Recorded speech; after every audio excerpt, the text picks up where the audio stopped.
Okay, so you've been diving deep into this whole entrepreneurship thing, huh?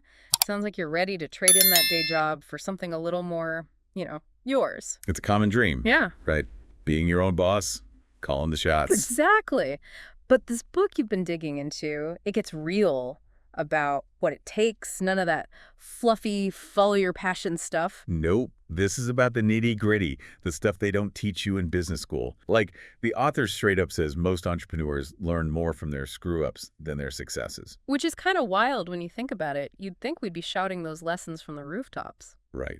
But there's this weird stigma around failure, like it's the kiss of death for an entrepreneur. Well, the author actually got called out at Columbia University for letting someone who had a business failure speak. No way. Yeah. Seriously. Yeah.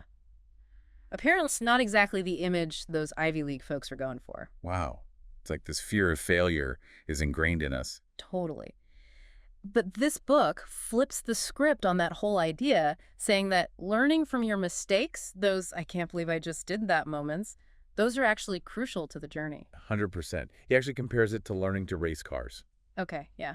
That whole racing school analogy was pretty out there. Right. But it makes sense. He talks about how his instructor kept pushing him to go faster, even though it terrified him. Because it's in those moments when you're pushing your limits that you really discover what you and the car are capable of. Exactly. And as entrepreneurs, we need to get comfortable with that, with taking calculated risks and then adjusting quickly, even if it means spinning out a few times. Which he definitely did with that whole nylon surfer wallet business. Talk about a crash course in supply and demand. Oh, yeah.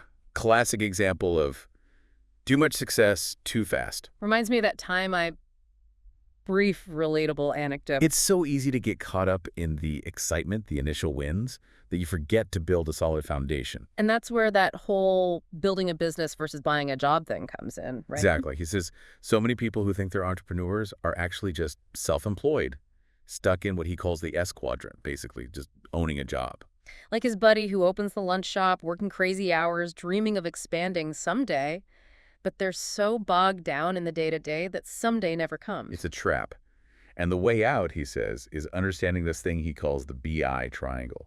Okay, break this down for me because this BI triangle, it's like the secret sauce to building a business that can actually grow, right? It is. He says you need all 5 levels working together: product, legal, systems, communications, and cash flow. Each one as important as the next. Totally. Like a team. If one area is weak, the whole thing can crumble. And he uses his own dad's ice cream franchise to illustrate this. Even with an amazing product and systems in place, the business failed because of wait for it, poor communication. I know. You'd think with ice cream it would sell itself, but his dad hadn't fully grasped the marketing and sales side of things. A classic example of someone with a great product, but no way to effectively communicate its value. And that's where having a solid team comes in. Yeah. People who can fill those gaps. Totally. Which makes you wonder, how do you go from, say, tech whiz to savvy entrepreneur? Is it all just about formal education? That's where this book gets really interesting because the author actually pushes back on that. He says it's more about what he calls the unspoken education. Okay, I'm intrigued. Unspoken education. What's that all about? It's this blend of, yeah, traditional learning, but also those street smarts, those experiences you gather along the way. He even talks about these 4 different business schools: traditional, corporate, entrepreneur's apprentice, and the streets. It's fascinating. He actually got rejected from a corporate job once because he didn't have an MBA. No way. But didn't he end up landing a corporate job because of his experience in the Marines? He did. It was his ability to think strategically under pressure, those street smarts from his time in the service that actually got him the job. It's like those experiences, those skills outside the classroom became his biggest asset. Makes you think about what unique skills you bring to the table, right? Absolutely. Eh, And it ties into this idea of having a mission, which he argues goes way beyond that typical do-what-you-love advice. He says a true mission is about serving others. And that's where things get really interesting because he breaks down money into these 3 distinct types: competitive, cooperative, and spiritual. He says aligning your business with a higher purpose, what he calls spiritual money, can actually lead to more fulfillment and the financial success. Okay, before we dive deeper into the spiritual money thing, because it's a pretty powerful concept, I have to ask about that story he tells about seeing sweatshop conditions on a business trip.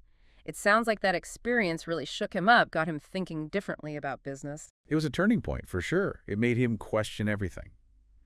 Yeah, seeing those conditions firsthand, it made him realize that chasing profits couldn't be the only goal. It's like that experience cracked open this whole other level of purpose for him. He went from chasing profits to building a business that aligned with his values. That's the heart of what he calls spiritual money. Finding that sweet spot where your passion, your purpose, and yeah, profit all intersect. Exactly. He talks about asking yourself, what problem am I solving? How is my business making things better? And that's where having the right team comes in, because you can't do it all alone. No way. It takes a village, right? And when it comes to building a team, he's big on having advisors, especially in areas where you might not be as strong. Totally. Like, you don't have to be an expert in everything, but surrounding yourself with people who are, that's crucial. He talks about bringing on Sharon, the CPA, and Michael, the IP lawyer, to create the Rich Dad Company. Each one bringing something totally unique to the table. It's like that saying, teamwork makes the dream work. Right. It's about collaborative success. And speaking of unique experiences, remember how the author got rejected from all those corporate gigs early on because he didn't have that fancy MBA? Yeah, but then his street smarts from the Marines, that whole shrimp selling experience, that actually proved more valuable. Exactly. It goes back to that unspoken education. He says he learned more from failing in the real world, from having to figure things out on his own, than he ever could have in a classroom. He actually says Dumb and Dumber gets rich and richer. Right. Like those who aren't afraid to mess up and learn, those are the ones who end up succeeding. It's almost like we're conditioned to avoid mistakes at all costs. But in the world of entrepreneurship, mistakes are inevitable. It's how you bounce back that matters. He even compares mistakes to, get this, stop signs. Stop signs. Yeah, he's saying they're signals to pause, to reflect, and to learn something new. Mistakes become these incredible learning opportunities if you view them the right way. Turning that fear of failure into, like, fuel for growth. 100%. Okay, so we've covered a lot of ground here. The importance of learning from mistakes, building a solid team, aligning your work with a mission. Don't forget spiritual money. Right, spiritual money.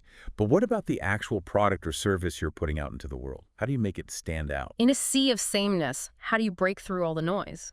That's where the book gets really strategic. He says, first and foremost, don't waste your time competing on price alone. It's about finding your unique value proposition. What makes you different? What makes your product or service worth investing in? Exactly. He actually cautions against trying to be everything to everyone. Which can be tough because you want to appeal to as many people as possible, right? Right. But he says sometimes it's better to focus on a smaller, more specific group of people who really, really value what you offer. It's about quality over quantity. He uses the example of the Cash FLO game. Initially, he wanted to sell it for $39.95 because that's what his focus groups recommended. Seems reasonable. But then he took a chance and positioned it as this premium product at $200. Whoa, talk about a price jump. Right. But it actually worked. People were willing to pay that much for a board game. Because he realized that by charging a premium price, he was actually attracting a more committed customer base. You know, people who were serious about what the game offered and willing to invest in themselves. So it's about really understanding your ideal customer, knowing what they need, and then crafting a message that speaks directly to them. Exactly. It's about building a brand that represents something, not just being the cheapest option out there. Which circles back to that mission-driven approach, doesn't it? When you're genuinely passionate about solving a problem for a specific group of people, the price becomes less of a barrier. It's about value. He doesn't just stop at charging more. He talks about adding even more value through bonuses, strategic partnerships, creating this whole excellent customer service experience. It's about going above and beyond. Word-of-mouth marketing is huge for him. Those raving fans who essentially do your marketing for you because they believe in what you're doing. Right. He also emphasizes leveraging other people's money and resources. Like he did with the Rich Dad Company. All those licensing agreements and joint ventures. He calls it cooperative money. Everyone wins by working together. He seems to have this knack for spotting those win-win opportunities that others might miss. It's about being able to see the bigger picture, the long game. It sounds like so much of it boils down to mindset, to believing in yourself and your mission, even when it feels like you're going against the grain. He talks about having a mission-first mentality, even before you have all the answers figured out. It's like that internal compass. Guiding you. Similar to his experience in the Marines, right? It's about serving something greater than yourself, putting the team before your own ego. That's what makes a true leader, someone who inspires others to achieve something extraordinary. And he emphasizes that even when you do experience success, it's important to keep learning, to keep evolving. Never stop growing. He talks about the 4 business schools he attended, traditional, corporate, entrepreneur's apprentice, and the streets, and how each one taught him something valuable. It's like gathering intel from all these different sources, you know? It's interesting how some of his biggest breakthroughs often came from those unexpected places, like seeing those sweatshop conditions or even getting rejected from that corporate job. It's like those moments shifted his perspective in a way that traditional learning never could. It's about being open, receptive to new experiences, to different ways of thinking, even if they challenge your assumptions. So it's not just about having that million-dollar idea or even the perfect product. It's about having the right mindset, surrounding yourself with a supportive team, and most importantly, connecting to a mission that resonates deep within you.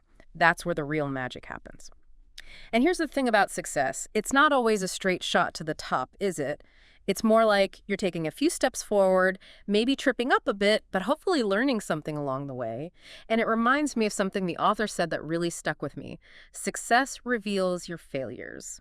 It's true, though, isn't it? The more you grow, the more those hidden cracks in your foundation, they start to show. It's like those weaknesses you might have overlooked, maybe in your systems or your team. They tend to become glaringly obvious when you start to hit it big. Exactly. And he uses that example of the nylon surfer wallet business again, how it all kind of fell apart because he didn't have the systems in place to handle that rapid growth. Legally, financially, it all caught up with him. It's a classic entrepreneurial tale, pouring so much energy into the product itself that they neglect the infrastructure needed to support it long term. Which is why he's such a big advocate for thinking like a CFO from day one, even if numbers aren't really your jam. It's about understanding cash flow, the financial engine of your business.